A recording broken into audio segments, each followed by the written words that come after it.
Thanks to our title sponsor, ExtraHop, for making Research Saturday possible.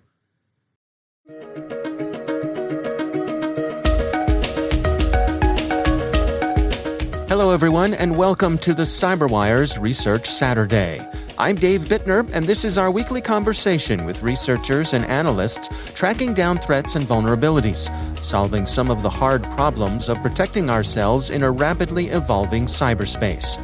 Thanks for joining us.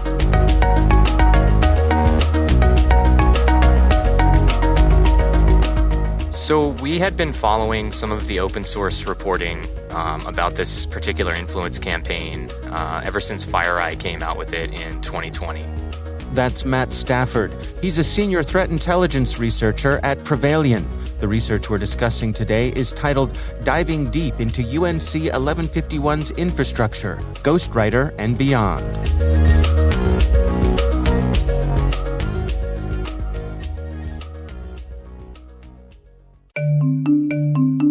And now, a word from our sponsor, ExtraHop, stopping advanced threats with network detection and response. Stopping advanced threats requires knowing exactly what you're up against. With 90 days look-back, ExtraHop Reveal X is the only solution that shows you not just where the intruders are going within your network, but where they've been. ExtraHop Reveal X provides complete visibility across cloud, data center, and IoT, even when traffic is encrypted. Powered by cloud-based AI, Reveal X finds threats in real time, while powerful investigation and forensics capabilities allow you to respond 84% faster. See how it works in the full production demo, free online at extrahop.com/cyber.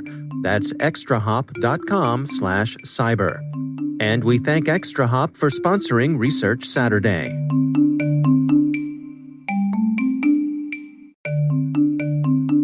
Thanks also to our sponsor, Verizon, who for nearly 2 decades has helped secure data, networks, and infrastructure of many of the world's best-known organizations.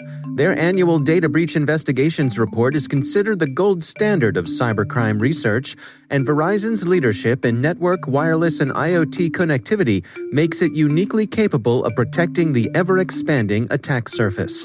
Let Verizon help you optimize your defenses and achieve the maximum return on your security investments.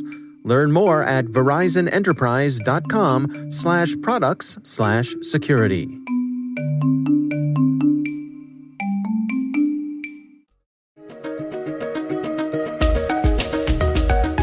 It was interesting to us for a number of reasons, least of which, being that it is ongoing. So we wanted to ensure that the community and the industry at large had as much information as it needed to kind of proactively take care of whatever issues that this campaign was causing.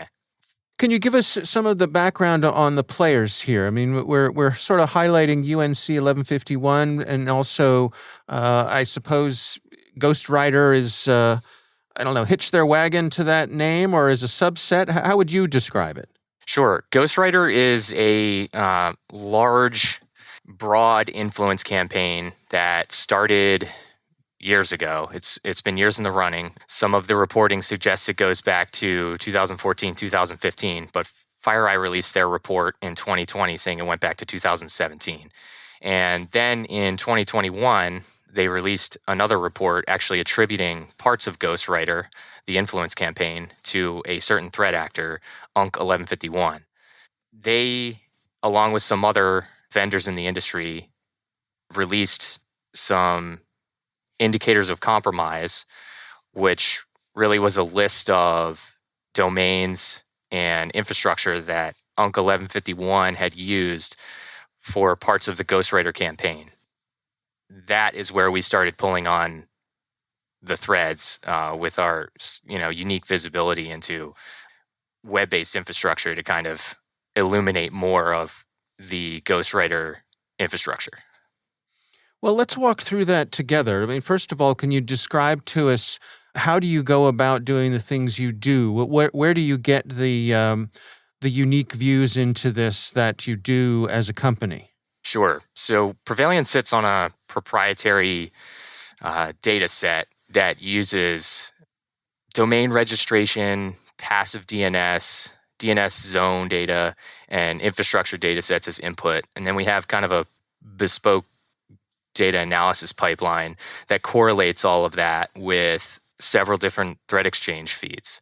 And what that does for us is it shrinks the haystack to a manageable size, which then allows our human analysts to come in and chase down the resultant leads at the end of that. So we boil the ocean down to a more manageable size, maybe a large pond, so then we can effectively expend our limited time and resources on leads that have been pre-identified. Well, let's walk through it together then, how you apply your tools to this data set that, as you say, FireEye's Mandiant group had sort of blazed the pathway here, and then you picked it up and applied your own techniques to it. Can you walk us through how that works? Sure. So we used previous public reporting. FireEye was among the vendors that had released reporting on this, and we used that as our starting point. We were able to identify some patterns and overlap with web infrastructure creation, so that being historical domain registration data, TLS certificate data, DNS records, and hosting data, which allowed us to kind of identify additional domains that had been used by UNC1151 during the Ghostwriter campaign. So we identified an additional 83 domains, which had not been previously reported, which kind of contributed to a threefold increase in UNC1151's known infrastructure. Now, are there patterns here? I mean, what anything that stands out with these domains in terms of their tradecraft? Yes, we identified overlapping TTPs throughout the investigation. Domain naming themes that likely enabled phishing across both official government and personal accounts. Recurring Polish and Ukrainian words that formed additional naming themes that we could then identify and use to further our investigation. Domain naming structures, how they actually created the naming structure for their domains and subdomains, was something that we were able to pivot on and use as overlapping behavior. And they also had a regional focus. You could tell from the subdomains that they were using who their targets were. So that also helped us identify where they were operating and what they were focusing on. And what can we gather there in terms of who this is likely and who they're targeting? So according to the previous open source reporting, this group is a cyber espionage group, a state-backed cyber espionage group that engages in targeted spear phishing.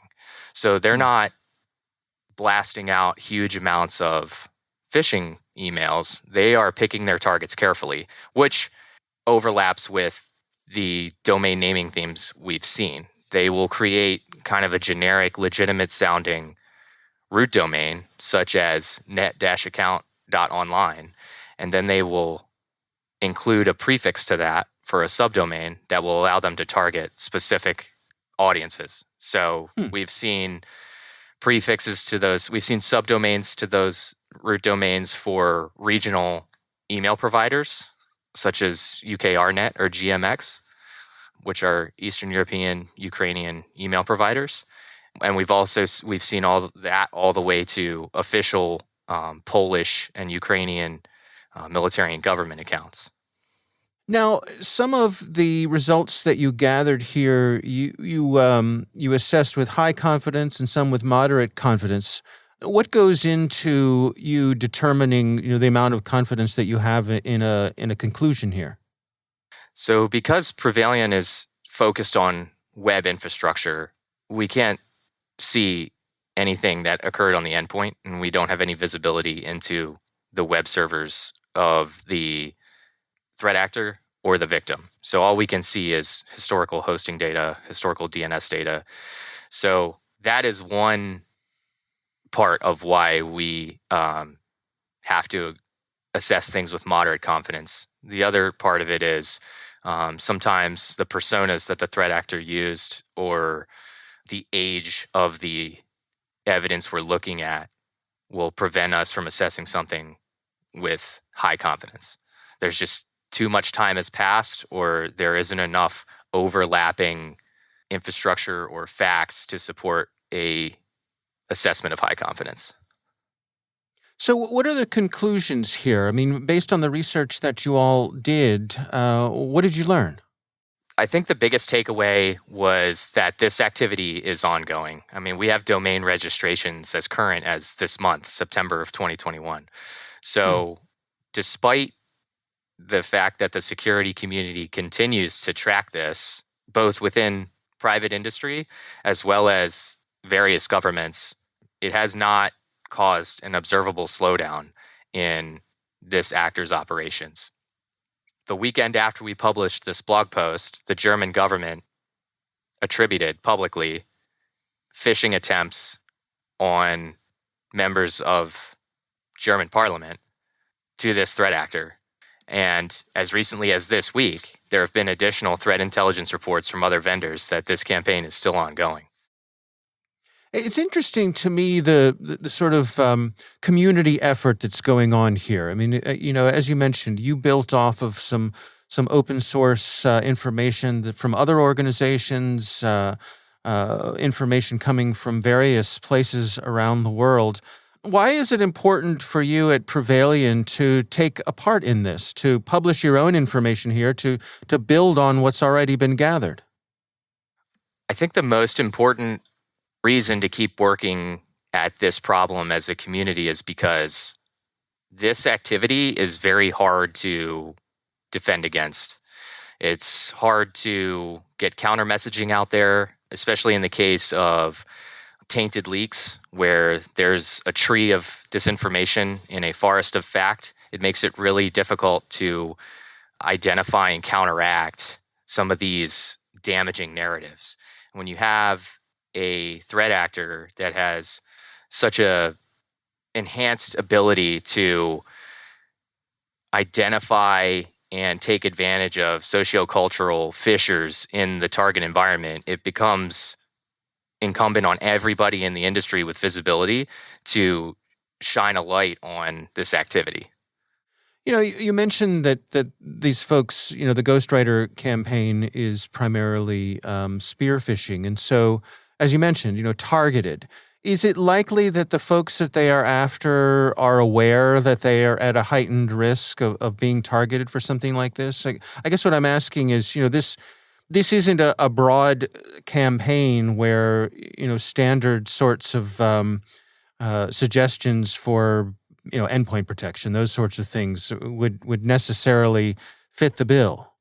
Right. I think that the targets of the Ghostwriter campaign probably run the gamut from very informed to not informed. And I think what makes this campaign so dangerous is that they are targeting both official government accounts, which have security built into them for the most part, but they're also targeting personal accounts, iCloud, Twitter, social media accounts. Like, this allows them to take those pre-established personas with built-in followers as well as implied credibility and then broadcast disinformation without people being able to fact check it.